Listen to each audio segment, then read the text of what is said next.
Hey there, this is Captain Mike. I'm back here in the mangroves in the backcountry, just me, a couple hundred mosquitoes, and a bunch of mullet. But we're having a lot of fun and we're working the bushes.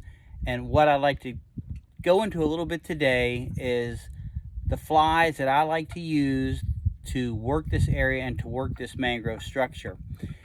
I really work hard to use weedless flies. And the reason is because you need to get the fly up to where the fish live, which are in the roots, under the mangrove branches, because that's where the fish are. They're not always in the mood to eat.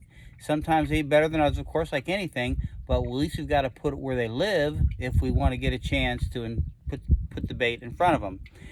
And today, I'd like to talk about a fly that is a great fly to use back here and one of my favorites, and it's called a bendback. And it's easy to tie. If I can tie it, anybody can. And what's nice about this fly is it's weedless without having to make it weedless, because what you do is when it's in the vise, you tweak up where the eye is just till it starts to bend and you're done, and then you tie your pattern.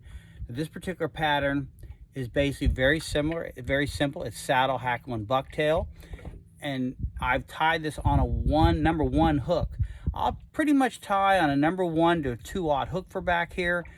This is the smallest one I'll tie, and I usually like to tie small because the fry that are back here are small bait fish, and this is what the fish are keying on. And this is a light fly, and what's nice about it is like I said before, it's weedless without having to go through and make it weedless, and it's so light that when you throw it up there and you put it in the bushes, it won't ram into them and stick real hard. It's soft, it lands soft, it drops down right, even if you hit a leaf, if you hit a branch, 99% of the time it comes out. My customers throw it up in there all the time. I tell them you got to be tight.